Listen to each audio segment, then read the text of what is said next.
Welcome to the Wtf Show podcast from Bangkok, Thailand. Presented by Vimol Kogar. Tune in to get your dose of weekly verbal Red Bull.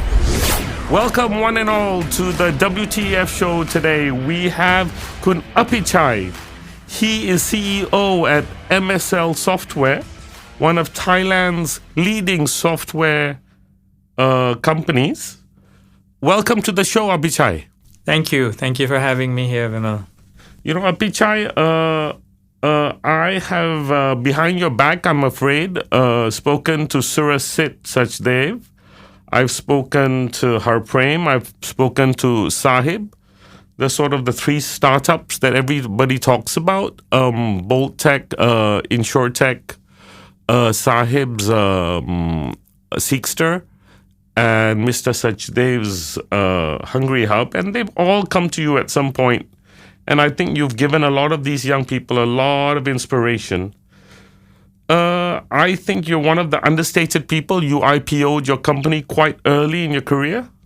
And so I want to start, Apichai, with a little bit about how you grew up, where you grew up, and sort of when you opened your company, sir. Yeah, thank you, Vimol. I think it's your kindness and, Manveer, Sahib, Harprem, their kindness to think of me as inspiration. I'm so glad to see them succeed, and you as well, and go out and do things, have the bravery to do things that they are doing today. As you said,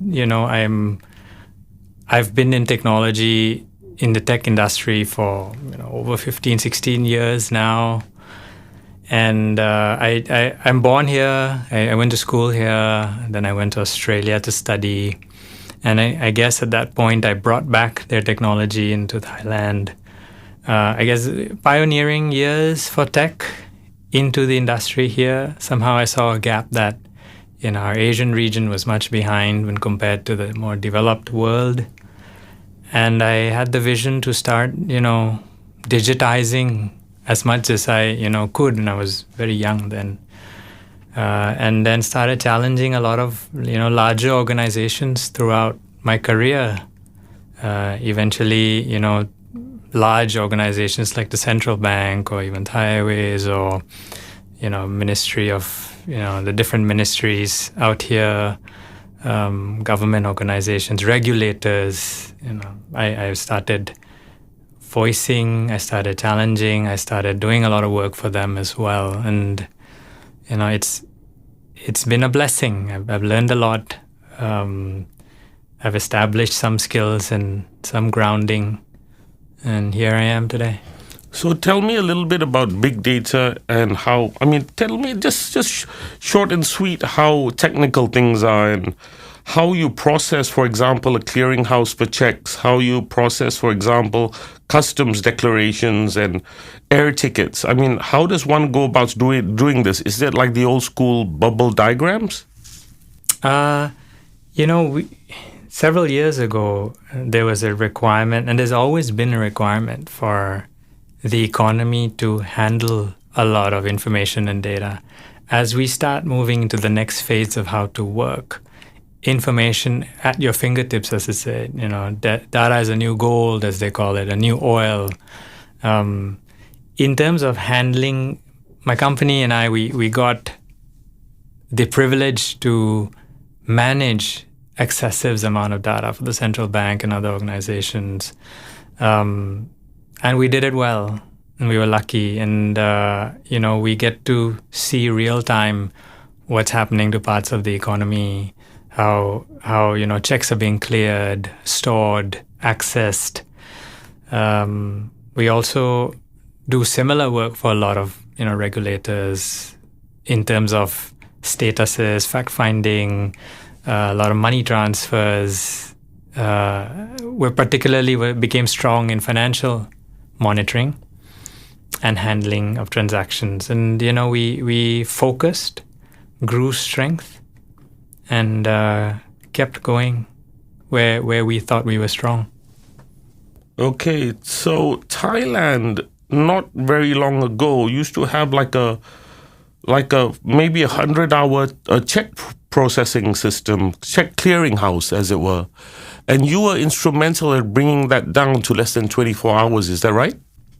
Yeah, outside of the central cities, it would take anywhere 3 to 5 days to clear a check if it was interbank or so. And, when we were part of this project together with a few parties, but mine was the core storage side, we worked together to bring down from, something like 5 days to a single day, which results in movement of money faster, people accessing the funds that they should get faster. So I think it was something that helped the country as well. Right.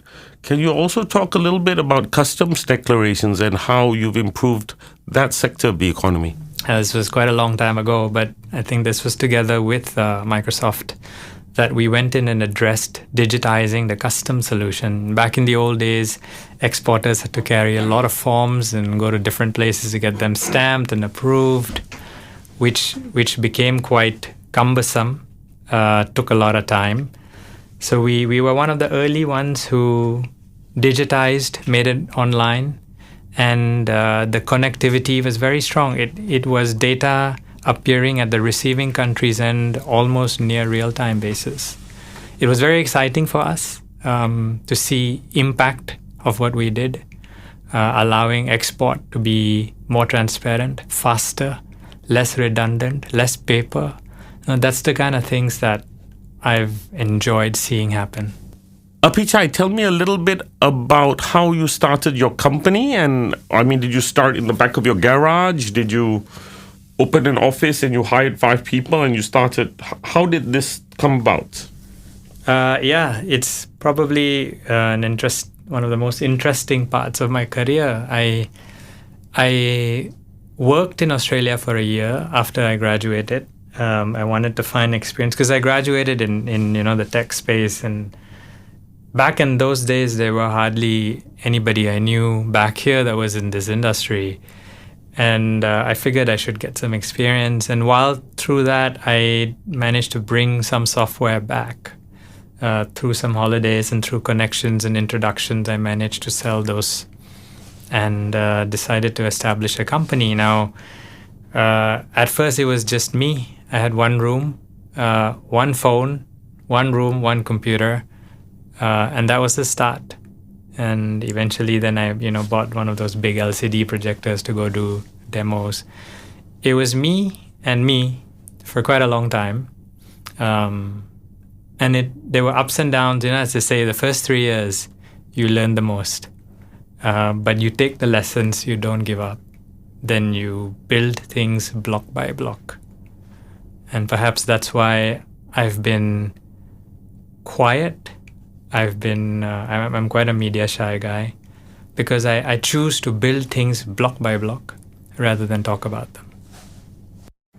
Right. So at some point you grew this company, and maybe 10 years down the road from the day you grew this company IPO'd, it won awards, the HP Awards, it won multiple ICT awards. Most people don't know of Apichai and MSL, but I've done some sort of research and I found that you've won multiple awards, and you've obviously sort of mastered your art of big data.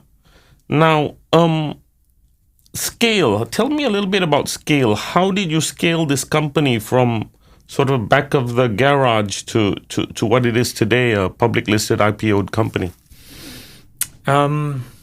It's really the secret of it is to keep mastering a skill you found. Like you may not always, not every day you go to work is a happy Sunday, rosy day.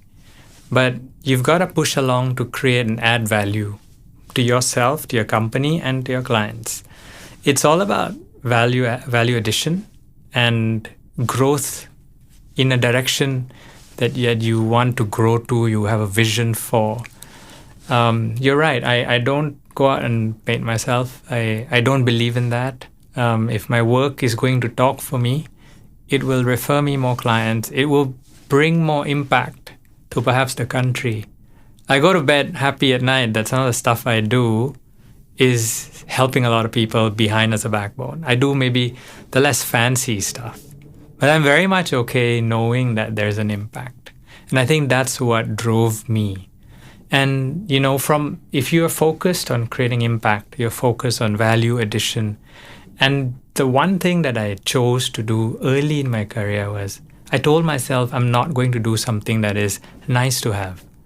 I will always want to address the need to have. At the same time, thinking about the future. There is a future that we don't witness today.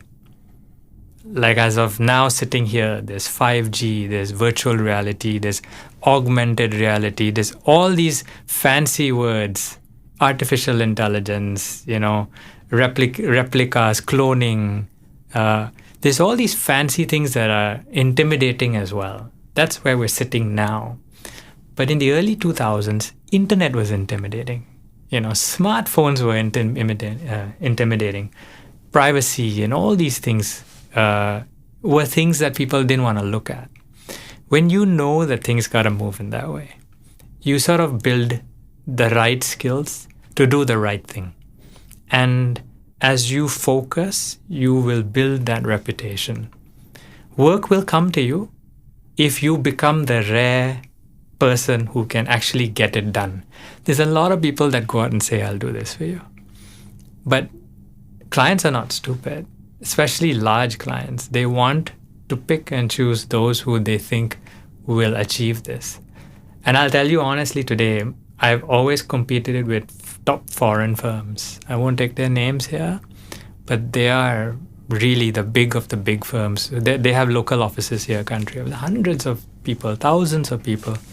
And, compared to them, I'm, even if you say I'm listed, I'm not as big as them as they are Fortune companies, But I've won them. I've won over them in a lot of these tenders, which I opened up. And it's because I deliver what I say.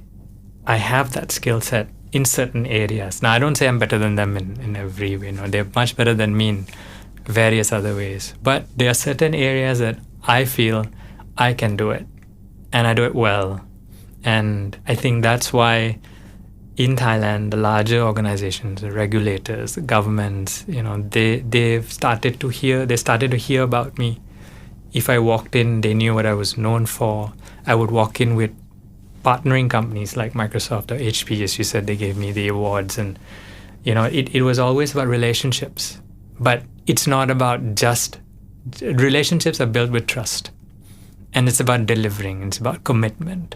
So I think if you talk about scale in today's day and age, a lot of young people get lost about, I want to grow.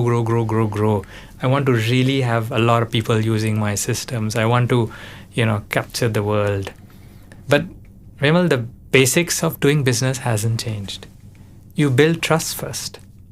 You add value first. Scale will come. You have to focus on those two key things. Apichai, you've also have a different side of you. As I promised, I would move away. And I know that for your community and for your faith, you have been dedicated. You've also been looking to modernize the way our social institutions might be working, and sometimes controversially. I think that you sort of understand the mind of the young person. Tell us a little bit about your work for the community. Yeah, I'm a Sikh, born a Sikh here. I think I'm blessed that I've been born into a path that is very open. If you really understand Sikhi, it's not a closed practice. It's a very open, all-encompassing practice and way of life. And I think it's beautiful. I think my community has taught me a lot here. And anything I do is actually just coming from my passion. I don't know if I will call it as my giving back to the community. I think the community is very great. But what I enjoy to do together is a lot of, I guess, a lot of Simran, a lot of prayers, a lot of kirtan is where my passion lies. Because I believe, if you all sit and pray together, meditate together, the community comes together to then do a lot more together. The seva element is very big. Sorry, what is seva? Seva is going out to help other people. Is very big for our community. The langar, which is free kitchen, open kitchen to anyone, which is again a portrayal of equality. We all sit on the floor. We all feed everyone of all races. And then there is a Simran, Naam Simran, which is, meditation, kirtan, shabads. And I think these elements are very humbling for a human being, and to always remember back our roots. I have been inspired by a lot of people from, I think, various communities I will start with. I don't just say just Sikhs, but because I belong to the Sikh community, my exposure to going to Gurdwara, and I see a lot of other people doing a lot of great work. I just bring in my passion, for kirtan that I like, and I think through that there's a lot of dissemination or sharing of the teachings of our Gurbani, which is again universal from my belief and applicable to all walks of life. But I enjoy the idea of sharing. Whoever can share that knowledge, which is broken down to, say, everyday language for the youth to absorb, for the younger generation who sometimes questions the difficulty of trying to understand how the scriptures were written. We call them interpreters who bring a shift in the way that things are passed on. And hopefully there is a whole new or existing part of our societies and communities that starts absorbing this wonderful treasure. Because at the end of the day, strength is not about what happens outside of you. Strength is first what's inside of you. And I wish I could, shout this out to as many people as I can. If you want to succeed, you have to succeed internally too. You can't go out and do great things if inside is a mess. So this is where I feel I can share or try to bridge the gap. I will tell you that when I started WTF, it was really a peer-to-peer support, youth empowerment podcast. And the reason I started it is I saw a lot of disillusioned young people out there who are basically lost. They graduate from school and they can't find a job they enjoy. They shift jobs and then they join the gig economy and they realize it doesn't pay for lunch. And they're just sitting out there trying to find their way. And if you were to meet a young person who was a little disillusioned, and he asked you how to start, or he or she asked you, how do I start? When I go home tonight, and tomorrow I send my applications out for a job interview, what am I thinking? How do I present myself? How do I present myself to the world? Interesting question, and a very good question, because through COVID we would see a lot more of such cases, and really my support and sympathy goes out to those who've just graduated, to those who've perhaps lost income, lost jobs. I feel sorry for them. I hope things turn around much faster than what we read.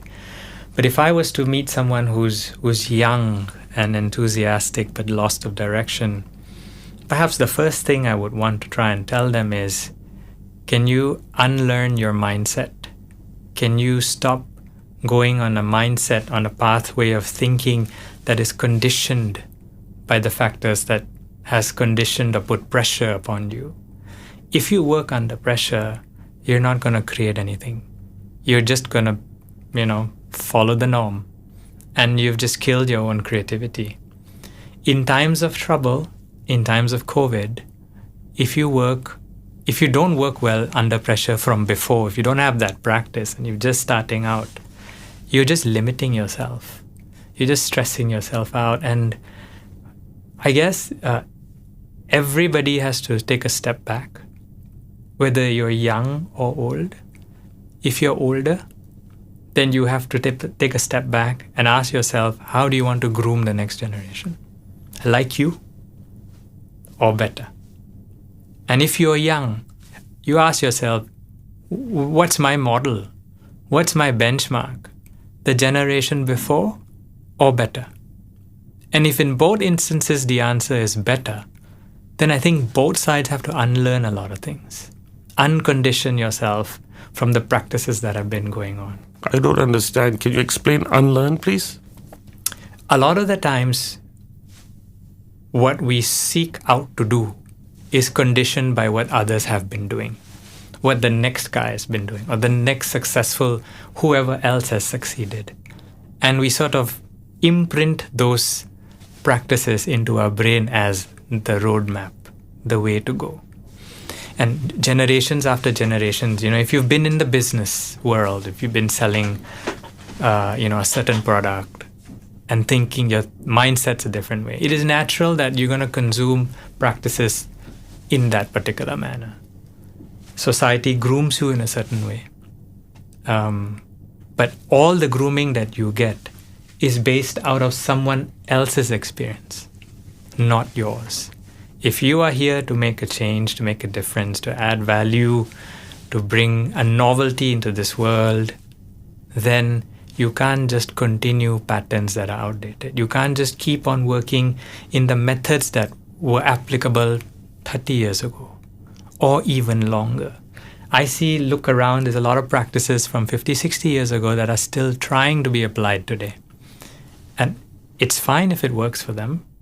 But if you're new and lost and wanted to choose a path, then I would encourage them to not think about those goals, not to think about those roadmaps of life, to create new avenues for your life, to structure your life well, grow.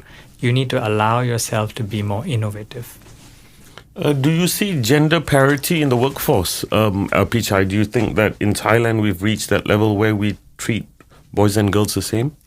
In my organization, yes. I have, I think, more women than men as management. And it's always been, I think, for a very long time now, I feel that it is important to empower. And I also feel they work a lot harder and more systematically. You're saying women work harder? Is that what you said? That's what I think. I've always, if you say I've done all these things that you're telling me and I think behind that is a lot of woman power. And I really believe in that. If you walk into my office any day, any time of the year, over the last 10 years at least, you'll find more management level women than men. And that's been a fact. So I've always been a proponent. But, I do things quietly, but I respect how my colleagues have actually put in all their sweat and all of that. I think it's 2021. It's a whole new paradigm. If anyone tells a woman that it's not your time or you can't do this, don't listen to them. I firmly believe there's equality. Like you asked me, I think women work much harder also.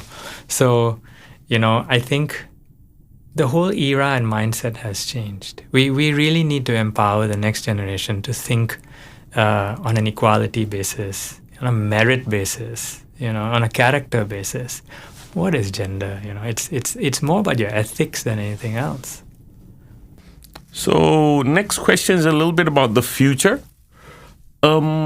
Before we go there, I want to ask you about your WTF moment. Is there a moment in your life where you decided that what you were doing is out of date or just something that in your heart you didn't want to do? Did you have that one moment that sort of changed the path of your life? That's the first question.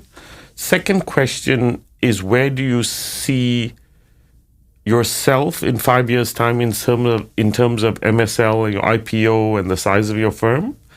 And number three, where do you see young people in 5 years' time? Are there going to be more people in the gig economy? Are they going to face more challenges or less? So those are the three main questions. Okay, you'll have to keep reminding me of them because I might not keep track of all the three. But let's start with the first one, which was my moment when I think the inflection point of my career came, or what really changed how I worked, or so, whatever maybe shocked me as much of my realization. Very early on, early 2000s, I was very young. I was my very early 20s, very, very young, fresh out of college. And I realized very early when internet was coming, was not even here, that the internet is going to take over the industry, especially travel.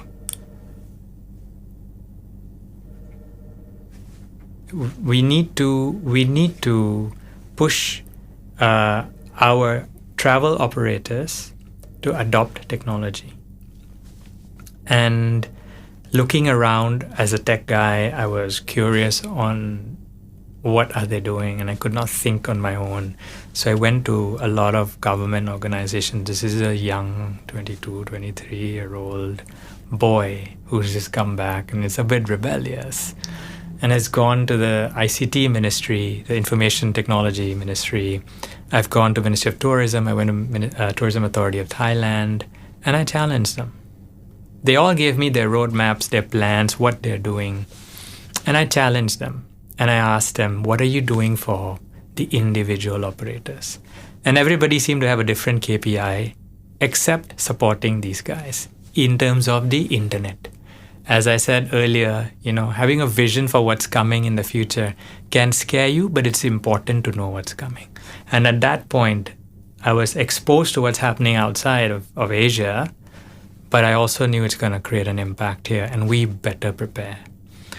And there was one evening I was sitting in my office, and I wrote this very long email and put it in my draft and read it 5 times over. And it was a very rebellious email saying, "Dear sir or madam, if we don't change, our industry will collapse. If we don't tell them what to do, we will have huge issues. We will lose our margins, our incomes to foreigners who will redesign how things are done." And I was so young. I was nervous. I wrote it. It was in draft for a while. I kept reading it. And there was one of my colleagues who walked past my desk, and I said, "Wait a minute. Can I just read this out to you?" And I read the whole thing out to him. And I asked him, should I click send? And in where I was sending the mailing list, it was all these very well-known people, Thai people in all sorts of ministries and very, very high ranking. And I was, of course, very nervous, to tell them that a young 20-year-old boy is trying to tell them what to do. It's a bit intimidating. So I read this mail out to my colleague, and he listened, and he turned around and he asked me, "Why are you nervous?" I said, "I don't know. These are all very prominent people, who am I? I've just started." And he said, "Are you doing anything wrong?" I said, "No." He asked me, "Do you have bad intentions?" I said, "No." He said, "Do you want to make things better?" I said, "Yes." He said, "Click the send button now. If you don't click it now, you will never click it." And I just, took a deep breath, clicked send. That was one day. From that day onwards, the United Nations gave me an open endorsement for all my future activities. ASEAN endorsed me. ASEAN Secretary General Dr. Surin Pitsuwan met me. I have 2 prime ministers who've sent me letters. I've won awards. Eventually from one mail, it became a national organization, a registered organization, championed by the tourism bodies. And all of these prominent people sat on my board. And I look back at what my colleague had told me. And the fundamental questions that he asked me will never leave my life. Are you doing something wrong? No. Do you have good intentions? Yes. Do you want to change things for the better? Yes. Go for it. Excellent answer. Let's go to number 2. Your question again, please. My question again is, where do you see yourself in 5 years' time? I think I will not answer that in terms of where the company is going on numbers or, post-listing how life is or all of that. I've enjoyed creating impact, and I want to continue creating impact. I think I can look at myself and feel satisfied if I've done good work that created impact, not just self-serving work. So I'd like to continue pursuing that. Grow the scale of the impact. People talk about scale of the company and all of that. I want to create the scale of the impact individually, company-wise, in whatever and whoever I collaborate with. Third question is, what advice can you give young people going into the future who are a little disillusioned and are finding themselves? I think I can only share what I know. And of course, there's a lot that I don't know, and I try and learn a lot. So the first thing I'm going to tell is I also learn every day. And no matter where you are, who you are, which family you come from, big, small, wealthy, not wealthy, don't ever stop your hunger to learn. Every day, tell yourself there's a lot more to learn. Of course, there's a balance between the self-confidence bit. So you're not gonna, not be a confident person, but you don't become overconfident. You train yourself to learn every day. That's one thing. But after you try and pick up learnings and understand what's going on around, I think what I can share and from what I do is I try and see where the gaps are in how things are done. And what value can I add? And in order to add or be passionate about adding value to those things, I first need to also understand myself. Like you spoke about the gig economy. I don't know if I'm made for the gig economy. My passion may or may not be the gig side. I may be passionate about something else. In fact, I'm personally very passionate about arts and music and all of that.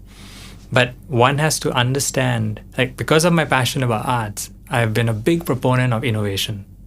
Even though I'm in tech, I treat my tech as innovative, but also like an art. So I kind of brought in that, understood myself, have a hunger to learn. But I also look at where can I fill in the blank, fill in the gap, and add value to what's going on. Because remember, at the end of the day, we've been told there's competition. We've been told that whatever you do, don't let others know your secret recipes and all these conditionings. And through my career, I've been like, if I do my thing well, and I can keep doing it better than someone else, and I keep doing that, and that's what I'm passionate about, don't worry about competition. If they can catch up and do better, they deserve that. But then you don't deserve it. But if you put your heart to it and you keep adding value and you improve yourself, and like a tennis player, the more you practice, the more you hit, the more experience you have, you're going to win better prize money, and the fame will come after that. Don't start in the opposite direction. Don't think about the end goal first. Think about where you are and exactly every day how you're going to do this. And with where I started this interview, I guess the last thing I would leave is I build things block by block, and I believe in that. Thank you so much. I'd like to tell the audience today that there are a few angels in the room also, and they're here to help me understand and love Apichai's words even more. Apichai, there are two things that we leave you with. One is you are invited to nominate one person to be a guest in the show the next time. And you are also invited to nominate and vote for Youth of the Year 2021 at the end of the year, one individual aged 20 to 30 who you think has contributed to the economy in a positive way. I thank you very much, both me and Rajan Kanijau, our sound engineer. Thank you very much for joining us at the WTF Show. I think you've been one of our greatest assets to the show, and we hope to catch you soon again. Thank you, Vimol. This has been a great pleasure. Thank you for having me. Good luck for all your shows from here onwards. Bye-bye. That's it from the WTF Show. Vimol and the team from WTF Show would like to thank all our sponsors. Tune in next week for another great gig with people making a difference to your future. For advertising spots, go to the WTF Show IG page and get more info or contact Vimol at 6681-616-5987.